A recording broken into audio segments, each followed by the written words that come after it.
Danke bafethu, welcome back to Nkhulisokha. Ngizokhuluma ngabadlali abawu-2 abake badlalela i-Kaizer Chiefs, uBrian Baloyi noDennis Vukubi. UDennis-ke bafethu ucommente before igame yeZamalek, uBrian Baloyi ucommente after igame ukuthi uyibone kanjani.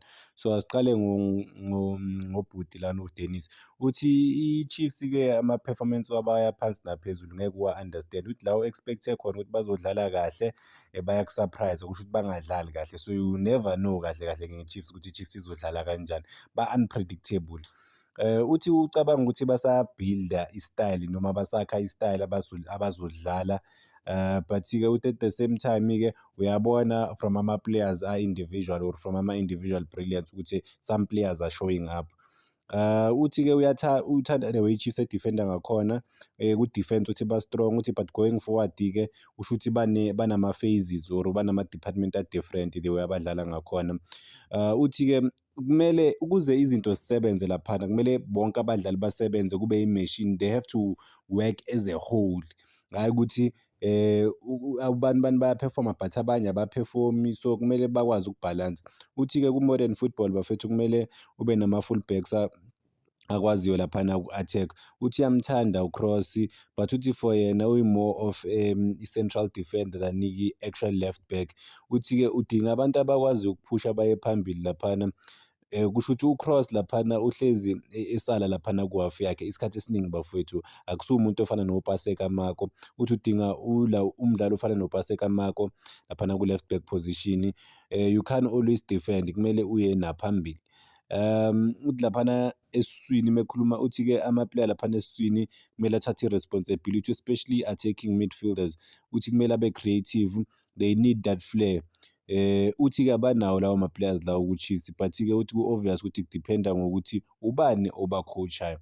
Yabo ukhuluma nge-flair, i-identity ye-Kaizer Chiefs kumele kube ne-flair bafethu, lento le kuthiwa ushukela, without yona i-Chiefs ayidlali. That's the true identity of i-Chiefs. You can even go back to, I remember even i-flair, it's not even about i-skill nje kuphela, but u-Ace Khungwane, is it Khungwane? Ace Khungwane, if I'm not mistaken, bafethu i-flair yakhe, it was just about showing off and then akushaya ngephasi eli-good, uquick, that is flair and identity. Abanye abantu bebakushaya ngey'kili, abanye abantu but there was something, bekune-spark, kuna-something laphana ku-Chiefs uma uyibukela in a form of different identity kuma-department a-different. Manje-ke sebafuna ukuthi i-Chiefs idlale njengama-Europeans, kuthiwa abafana abancane abafuneki, iy'kili-ke kusho ukuthi azikho, kanti i-skill is-frustrate ama-opponent. But asiye kuloku, before simuva lana bafethu, uCross, yes, uCross going forward akayiniki i-Chiefs. Defensively ugood uCross. Well, futhi it's debatable naku-defensive, kuya ngokuthi ubhekane ne-play elinjani, cause if let's say is away from let's say i-defense, kula position ye-defense, kunesikhala sokuthi they have to take him on in terms of i-speed, akanaso leso speed leso.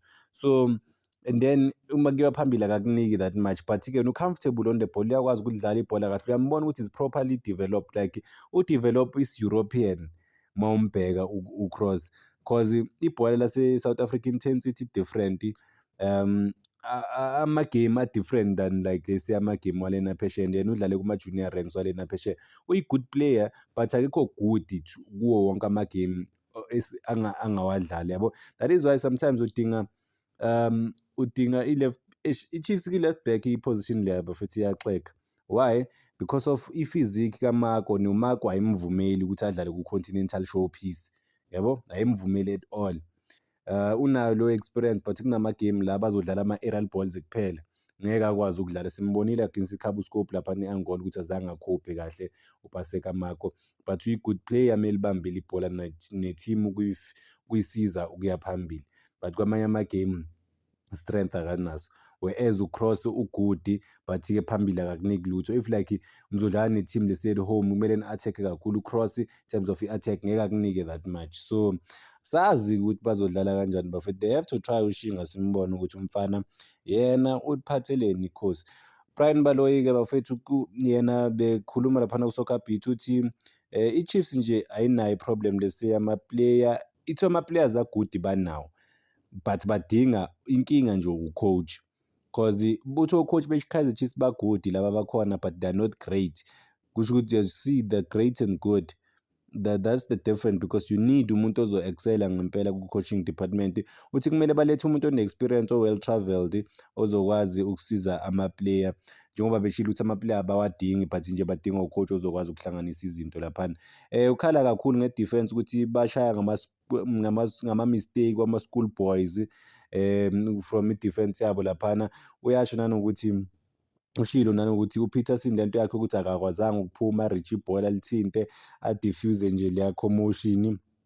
Inkinga enkulu kusho amaphutha lawa oPeterson kumele bawalungise, but you can't say every week bafethu ngeke sithi ukhipha lese team yonke as a whole sithi kumele balungise njalo. Nakhona la ubona khona ukuthi there's no way umuntu lese una-31 okumele alungise ezinye izinto, to be fair.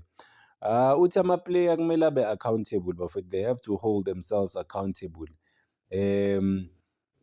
Not, I think la uchaza ukuthi because enye into mabayisho abantu bayi-interpreta different. La uchaza ukuthi holding ama-players accountable, uma bangaphefomanga kumele bakwazi ukuhlala batshelane ukuthi wena inkinga yakhe ile nale nale, wena unga-improve la nala nala nala, wena usikhosta ngokuthi iplayer kumele lazi ukuthi usikhostile ndoda ngokugeja lapho, usikhostile ndoda ngepenalty, usikhostile, and then iplayer kumele likwazi ukusebenza ngaleyo nto leyo-ke, phezu kwaleyo nto leyo ukuthi okay, I have to improve la, I have to improve la ngibe better. But because of manje ama-player seya-weak to the angikaze ngibona ama-player weak kanje mina. Ama-player sokuthiwa nikhulume nama-player kahle, nibulala ispirit sabo. Ngizibuza ukuthi lama-player lawa no-30 something baqale nini ukudlala ibhola, lese baqale boma 20 years back. 20 years back ibhola belisase-hardcore. So if ukhule udlala ibhola uyazi ukuthi o-coach beba-rough kanjani, uyazi ukuthi egrawundini beku-rough kanjani. Lezi zinto lezi ukuthi bakuthinta kancane kuyajajwa bezingekho, bekumele ulwe uma uye egrawundini. I understand-ke lama-2000-ke manje ukuthi awu-weak vele ama-2000 naturally, but-ke iplay nangu uMbokazi uyababonisa ukuthi you don't have to be weak bafowethu.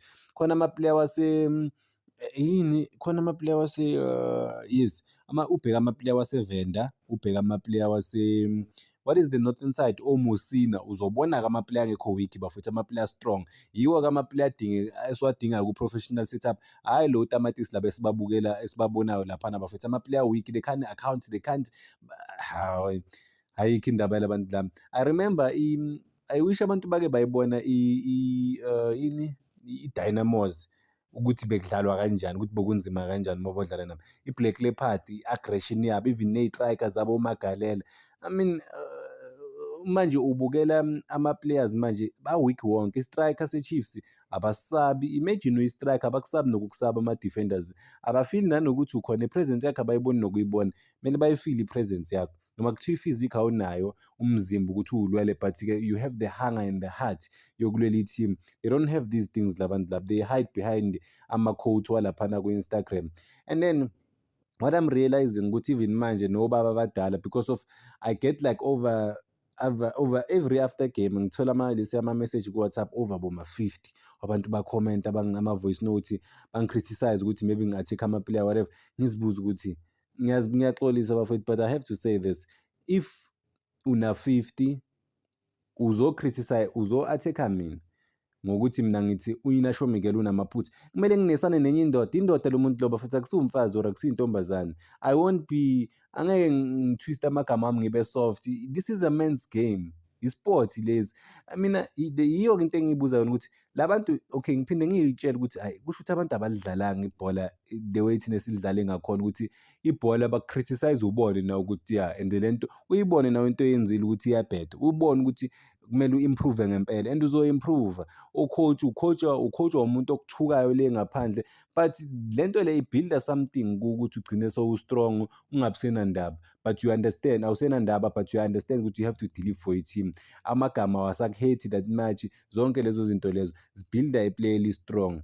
Ucabanga ukuthi ngibone uKwinika abekho ready bafethu ukudlala ku-continental level, abekho ready. Akekho ready uKwinika, ngiyala. I'm saying akekho ready because ucomplaina ngazo zonke izinto, uhlezi acomplaina. Ukufaka uReville under pressure akusiyo i-problem. Bayekele labantu base-North Africa bazenzele lento le abayenzayo, bathole egamini wena kuphela. Mabazohlala phansi sofuna ukukhuluma nabo, ufuna bakuzwele, ngeke bakuzwele, ngeke bakuzwele, bazele ukuzothatha ama-points la. so ngeke bakuzwele. If bazo-waste isikhathi bazozi-waste vele isikhathi. Wena know how to deal with le nto le. Umdala, uyi-senior player, una-31 or 32 lapha ethimini. Kumele alide by example laphana uKwinika, abayeke benze whatever abakwenzayo, and then yena kumele amake sure ukuthi i-team yakhe i-mentally i-strong ukuthi idile nazo zonke lezi zinto lezi. Bangabi frustrated by ukuthi laba bahlala phansi, because if uzohlala phansi umuntu noma ungahamba naye uyomthethisa, ayikho into ezo-change. Wena just focus, yekela uRev azenzela kwenze, wena utshela ama-player wakho ukuthi abe strong enough. Lo mesesukumile eseqedile lokhu isikhathi sakhe, basukume bathathe ibhola bazame uku-attack-a, bazame ukulwa kuphela. But uzoba i-leader elifuna ukuyo-complain-a njalo. Complain, but be strategic. You can't be at home uloke ucomplain-ile. Just focus ebholeni lakho, especially futhi uma u-behind, focus ukudlala, minimize isikhathi lokube u-engage nalabantu laba. But ngifuna ukuqedela leli statement or noma uBrian Baloyi ukuthi utheni, uthe akhona ama-player laphana ku-Chiefs a-good but awekho great nakhona. Kusho ukuthi ama-players, yeah, if you don't have great players, kusho ukuthi you never amount to anything great, to be fair. So methi ama-players are good but not great, uchaza ukuthi ama-player we-Chiefs are-average, because i-average nayo i-good angithi. To be honest, uma uwabukela abadlali, abaningi abadeserve ukudlalela i-Chiefs, or aba-understand noma abazi ukuthi chazani ukurepresent, kuminani ukurepresent i-Chiefs. They don't understand these people.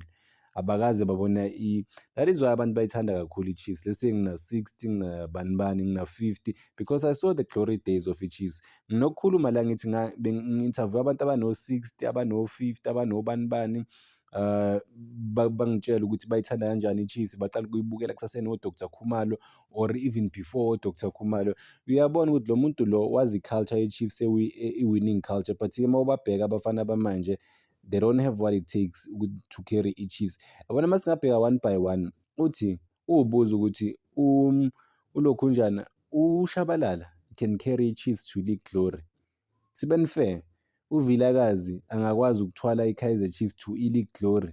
Sibeni fair bafowethu, no. Iyenza ukuthi no. There's no way uVilakazi noShabalala noVele Bayi to carry Chiefs to league glory. I-talent ebanalo fine, but-ke I mean abekho that strong mentally, abekho strong. Samele ba-develop in terms of is-mental strength sabo kuphela, yinto efunakala kuphela, mental strength kuphela. I-talent ungaba nalo, you could be the best player in the world, but when you are not well equipped kwamanye ama-department ukuthi kumele ube strong kangakanani, ama-mind games wazi, ukwazi ukuwina, udlalele i-team, ungadlaleli wena kuphela. Yinto uBrian Baloyi ayimentionile ukuthi abantu abaningi badlalela bona laphana ku-Chiefs, abadlaleli i-team yonke because of izinto abazenzayo laphana. And then if uyababukela i-Chiefs, ubheke, let's say ubani ushaya igoli, asithi ubani, I wanna go to a moment la engiyibonile, ya uSilva ushaya igoli, bazo-celebrate kuma-department a-different. Lo assist-ile uyagijima uyale, nomunye uyale, abasiyi-unit, abasiyi-team. Wonke umuntu ucabangela yena ukuthi ama-headlines azothi yimi engi-assist-ile. No, dlala udlalele i-team, forget about ama-headlines, forget about i-hype, forget about i-Instagram, indaba zabo zokudlalela i-Instagram. Bafethu amajita kumele siwa-criticize, to be honest. You cannot be indoda edlala ibhola. Even abafana, they have to know, laba abancane abanawo-19, 18, kumele bazi ukuthi when they don't get ama-results, well, it's not, by the way, ku-sports akusizi, it's not about ama-results. Ngihlezi ngisho ukuthi ungadliwa, but indlela odliwa ngayo, shaywa, but-ke show ukuthi you fought. That's what the fans appreciate kuphela. Sobona ukuthi o-coach bazokwazi ukubashintsha, nanokuthi-ke these coaches cannot lead the Chiefs, bafethu, to be honest. Ayikho-ke nje into esizoyisho.